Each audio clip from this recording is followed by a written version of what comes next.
Likeability podcast. I'm Debbie Binner and I'm the co-founder of Rock My Age. We're a platform that seeks to encourage, inspire and educate women to live their best possible lives.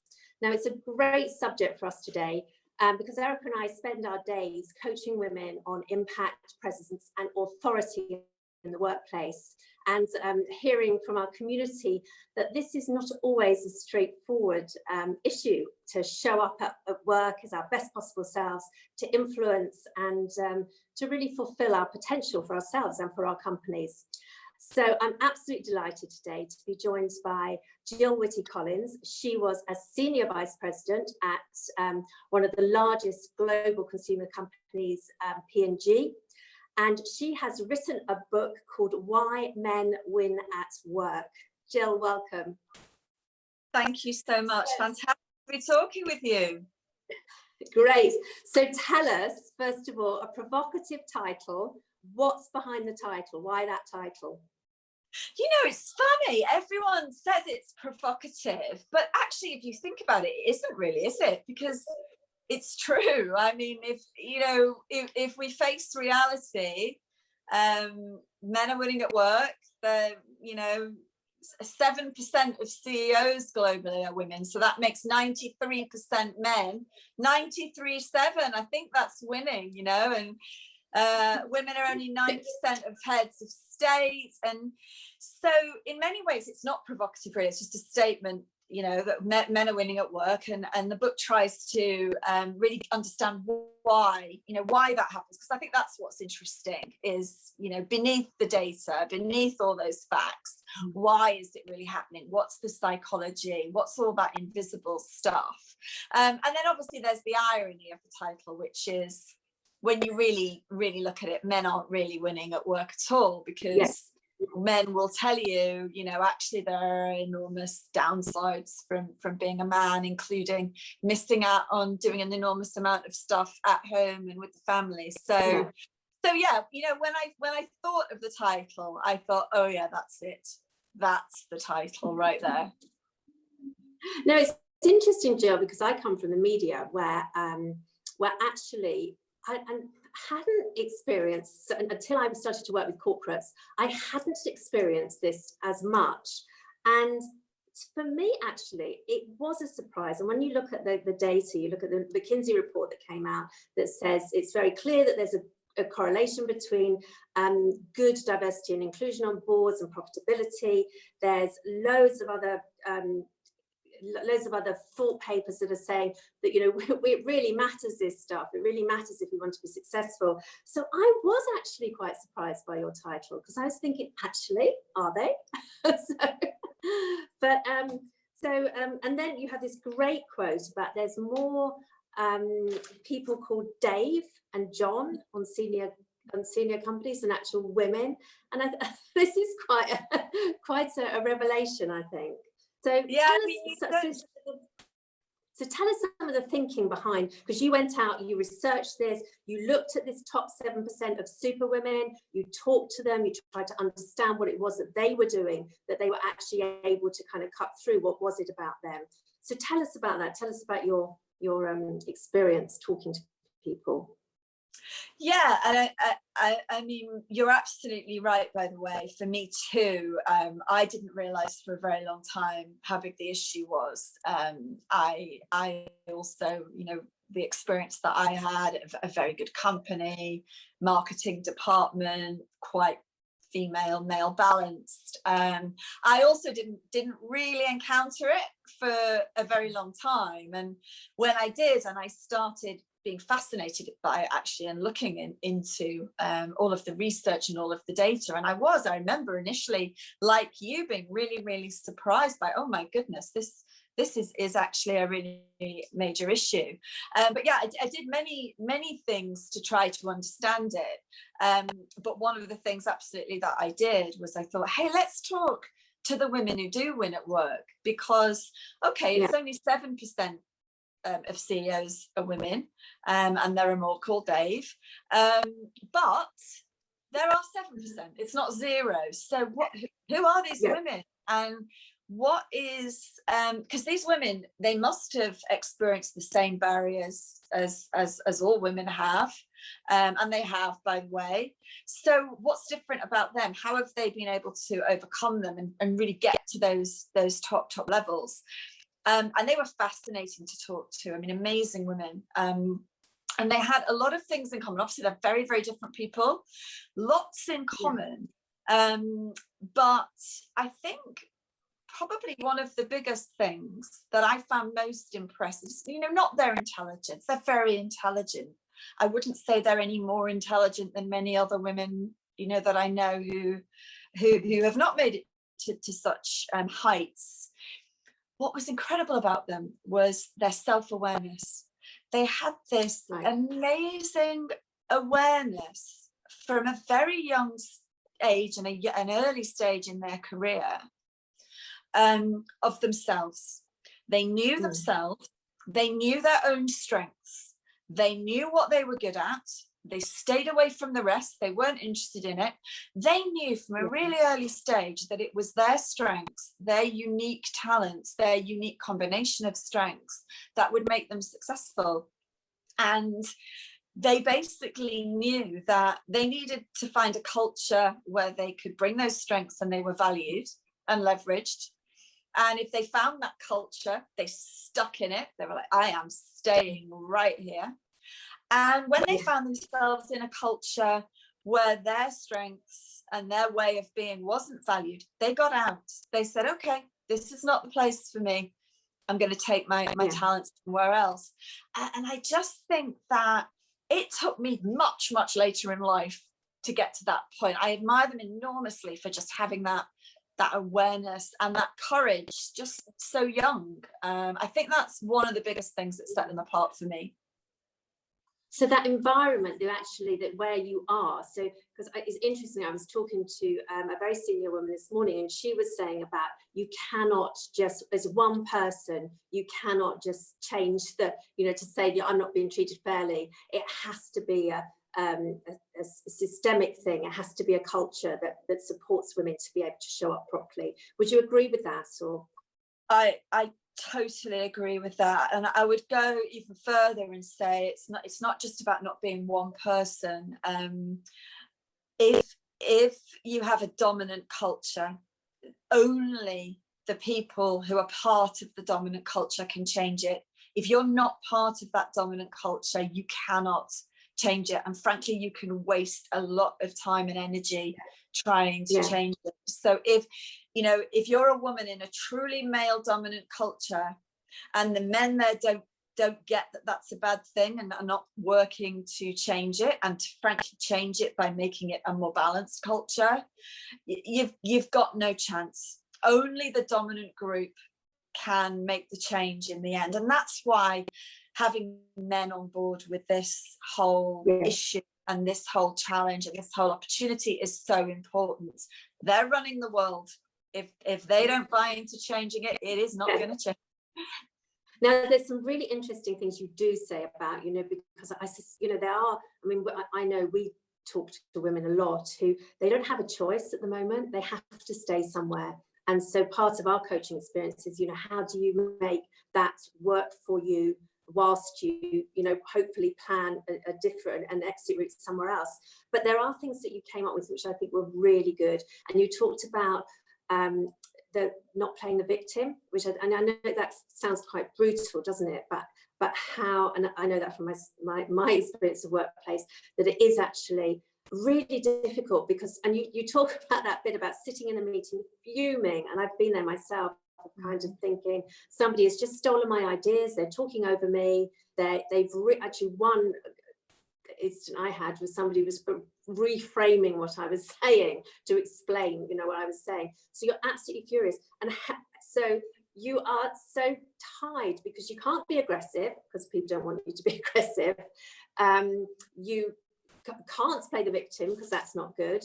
And it is really tough, isn't it, in situations like that? And I thought what you said about humour was really important. So talk to me a bit more about that. Yeah, you know, that was another thing that my super 7% women had in common. They all had very clear strategies for how to manage these things. So they'd encountered them, right? They weren't immune to all this stuff.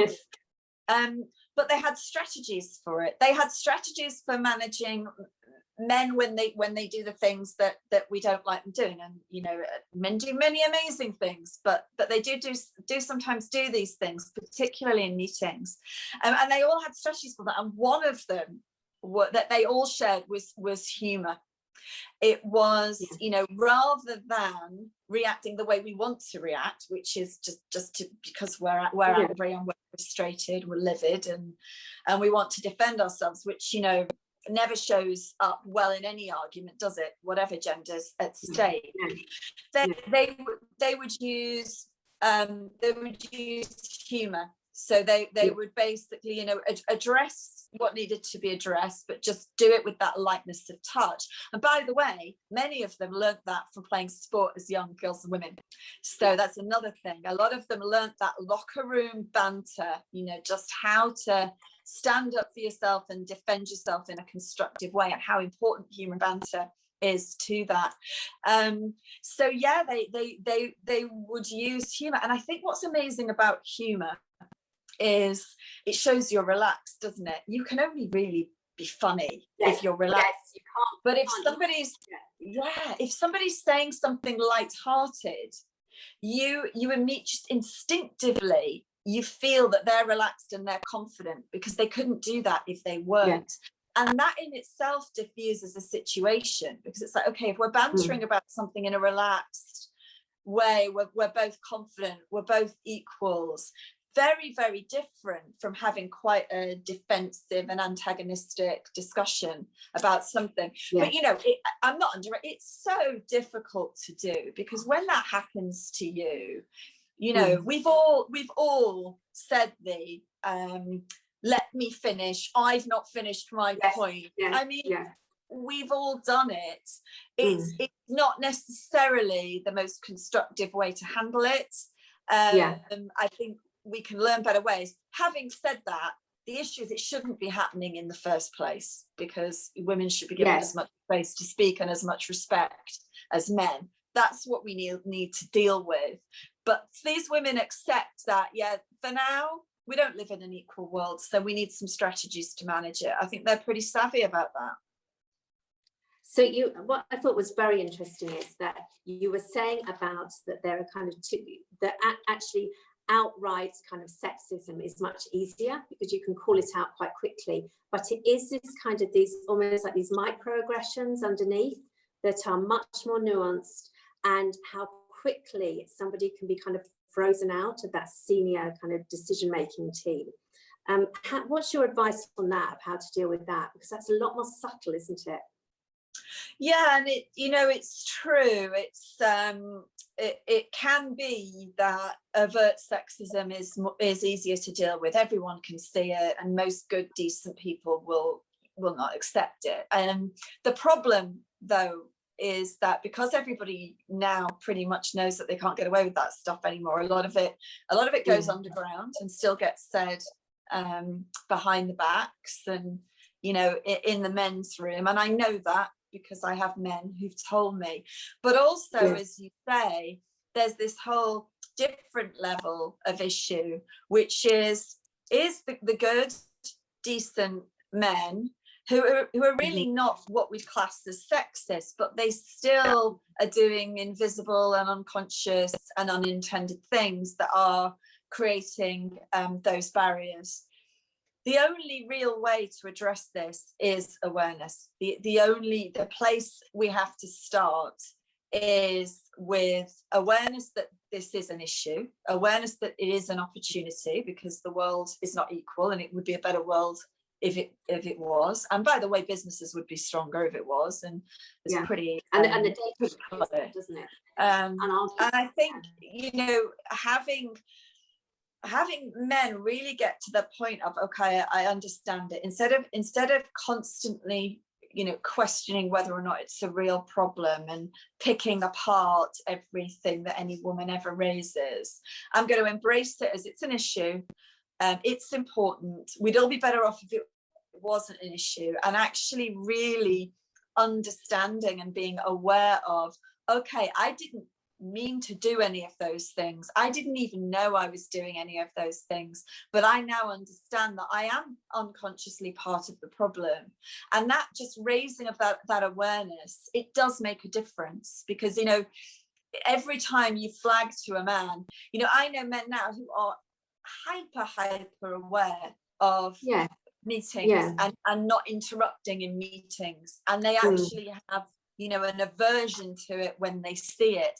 That's a good thing, because they don't do it themselves and they call it out when it happens. So I think just raising the awareness, but in a way that it's, you know, not making people defensive. It's a you're a good decent person, you still do this, doesn't make you a bad person. All I need you to do is be conscious of it, and I don't blame you for having some of these biases and some of these reactions. I'm just asking you to be aware of them and to manage them better than you do. And I find that in general, you can have a really, really good conversation with men about this, and they don't want to be that guy, you know, they want to be the guy who gets it. Now you talk about it, and I loved your phrase, I just find it feministphobia. And I can definitely see, and from the women we talk to, you can definitely feel this, that they don't want to be the one. This part, all the things you're mentioning, they're fighting their own battle. They want to kind of go get their career up and running, but they don't necessarily want to be the one who's going to be, you know, sitting out talking about feminism or calling out people on things, because I think maybe life's difficult enough anyway, and possibly sometimes distance themselves from this kind of thing. So what's your and I know you bring this up in the book, what could we do about it? Because I do understand that. You don't always want to be the person that's got an issue of no, absolutely. And you know, feminist phobia is a definite thing, and I think one of the reasons that we see it is because feminism has a lot of completely unnecessary baggage that's been attached to it over the years. That's not helpful at all. I mean, if you actually just break feminism down to what it really is, which is a belief in the equal opportunity for women and men, it's very difficult to argue with that. And I think if you ask somebody, do you believe in that, and their answer is no, you'd have a few questions of that person. And yet when you ask people if they're comfortable to be called a feminist, many people will say no, and that's just the baggage. So I think, you know, we should lose the baggage.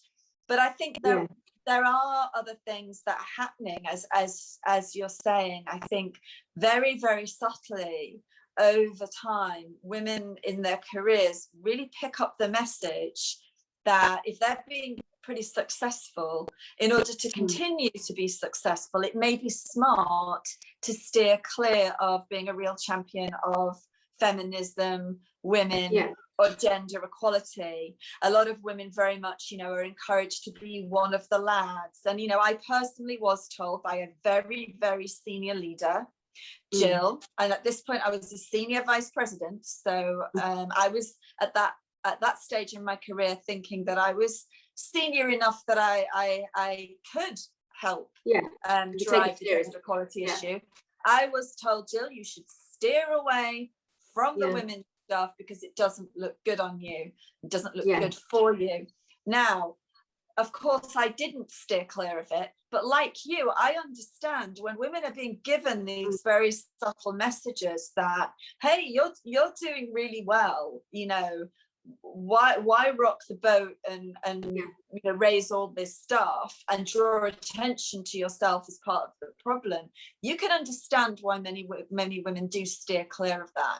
I really don't think that we should, and I think the answer, honestly, is we need to just stop this being a conversation about women and make this a conversation about equality, because equality is a good thing and it drives business. Make it a business conversation rather than this is some kind of charity discussion about women, because that's not what it should be about at all. Yeah, and there's that danger, and I think you pick this up in the book, of kind of women all sitting together in a huddle and talking about a women's issue when actually it has to be a kind of mutual conversation to drive this forward. I mean, you know, really important. There'll always be women's networks, and it's support, you know, it's supportive, it's helpful, it's like therapy, isn't it? Women getting together talking about the stuff, and I'm not saying that shouldn't happen. What I'm saying is that won't solve this issue, because men are running the world, and they're running business, they're making over 90% of the decisions, so men have to be part of this discussion and part of this mission, otherwise it's not going to make any difference at all. So one thing that really interests me, and you pick up in the book, is this likability factor. And being a journalist and working as a news journalist when Hillary Clinton was around, and the issue she had as soon as she became this competitive woman who wanted that top job, how likability kept coming up as an issue. And there's some research I've read about that there is a general, women and men, there's something about us that we don't like seeing, you know, a woman who is displaying those kind of characteristics. How do we get over that? Because how do we get over the fact we actually are very serious? We want to, you know, to reach our full potential, but how do we kind of, so we can't show that we're too ambitious, but we've got to speak up in meetings, and we've got to do all these assertive things, but this can actually sometimes backfire. It's quite tricky, isn't it? Yeah, and I think the likability thing is fascinating, and you know, we've seen so many examples of it, and I do believe it goes back to the beginnings of time, and the whole, you know, women being socialized to collaborate, and that it actually wasn't safe to be a tall poppy, and this leveling that you see very young girls even doing when you put them in teams with women, that you just don't see from boys and men. So I think that's a fascinating conversation in itself. But I think one of the things that also happens, and I think we absolutely saw this with Hillary Clinton, is the authenticity point, is when there is no clear model for female leadership and what it looks like, and there is no model for what a woman president of the United States looks like, and that temptation to copy, replicate, fit in, become literally a photocopy of what we think it should look like. I think she would admit she fell into that trap to an extent, and what happens then is it's not authentic, and people smell that and they feel that, and they don't necessarily know what it is that they're feeling. What you hear is them saying, there's just something about her I don't like.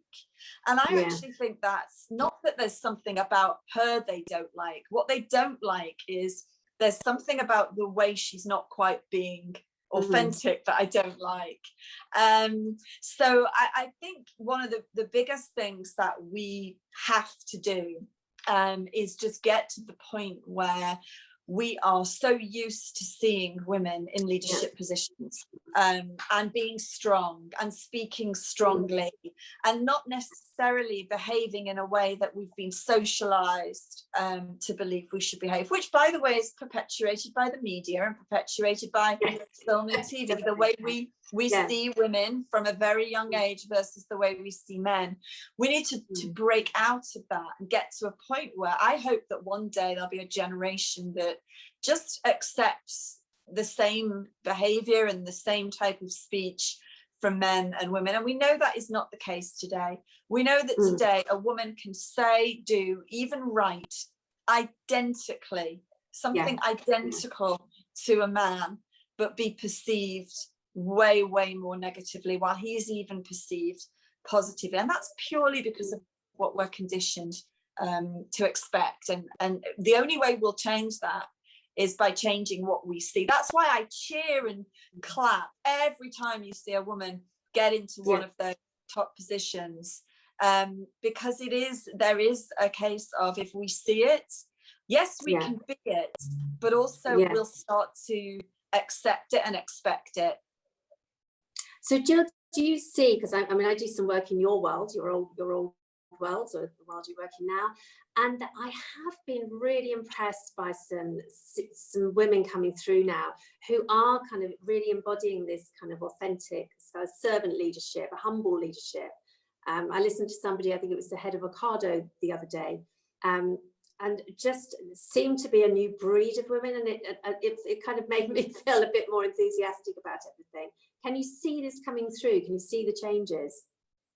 I think what we're seeing more of is authentic leadership. You know, I personally believe, and I know, you know, men are just as capable of being humble servant leaders as women are. There are, you know, fantastic male leaders out there. They're not necessarily always the ones we choose to run our companies or our countries. Sometimes we choose different types of men for that. Men are just as capable of that for me. I don't really believe in there's a female style and a male style. I think we're all capable of all of those things. But what I think is important is women coming through who are confident to say, this is me. This is how I am. This is the way I lead. And I'm going to do it that way. I'm not going to copy a style that I think I should have. It goes back to that super 7%, doesn't it? Knowing yourself, knowing your strengths, knowing how you do it, and saying, that's how I'm going to do it. That's not negotiable. And I think more and more what we're seeing is people responding to that and saying, yes, I like that. I like that a lot more than somebody trying to pretend to be something that they're not. So I hope that will be a self-fulfilling prophecy, that we'll see more and more of that. We'll like that, we'll approve that, and that will give more and more people confidence to lead the way that they lead. So Jill, finally, it's been so fascinating. I really recommend your book. It's absolutely really great. And I should give it to my daughter, who's a young businesswoman. So but what can we be doing? I mean, we run this platform. What else can we do? All us women that actually want to drive this agenda forward with men around the table, having those really kind of joint conversations. What should we all be doing? What little part can we all play? I mean, I think firstly for men, definitely, we as women, I think one of the biggest things we have to do is lose that feminist baggage and just, you know, really play our part in educating men on it is an issue. Please don't have feminist phobia. Please don't be a denier. That it is a very real issue. We're all missing out because of it. It would be a better business and a better world, and your relationship, everything would be better if we had a more equal and diverse society and business world. So I think everyone playing their part, and men really playing their part and saying, you know, I'm going to educate myself, I'm going to get myself aware, I'm going to champion this, because there's absolutely nothing to fear from championing this. And I have a big call out, you know, to men to be feminists. Sign up and do your bit, because not only can you change the world, but we really need you to, because it ain't going to happen without you. I think for women, there is so many things. As you know, the book has a to-do list, a very long to-do list for everybody. I think probably the biggest, most urgent tips I'd have for women would be, firstly, just be aware, whatever stage of your career you're at, be aware of this. It may not have hit you yet, but I promise you, if you continue in your career progression, it will. So when you hear women talking about it, don't ignore it. Get yourself aware. Get yourself aware of all of these invisible barriers that you're going to come across until we get to an equal world, which I hope will happen one day, but it isn't happening in the next year or two. Be aware. Also, really do that work on yourself. Invest some time in truly understanding your strengths. What are your unique strengths? What do you bring? Forget about the rest. It doesn't matter. Those strengths will make you successful. Use them, focus on them, get yourself into a culture where they are valued and leveraged, and you will thrive there. And if you are not in one of those cultures, take your talents and brilliance somewhere else, because you have an enormous amount to offer. And it's really just about, you know, just because somebody cannot see your value doesn't mean your value isn't absolutely enormous, but you need to know it. You have to start by you knowing it. That's the biggest thing I'd say to women out there. And, you know, confidence, I talk a lot about confidence versus competence. Confidence is valued. It is a human truth that we value confidence in people, and we give opportunities and jobs to people who are confident. You have to find, you have confidence, you have a confident core. You have to find it, and you have to go speak from there and work from there, and then everything will come together. Gill Whitty Collins, author of Why Men Win at Work. Thanks so much for your time today. It's been absolutely fascinating. Thank you. Thank you.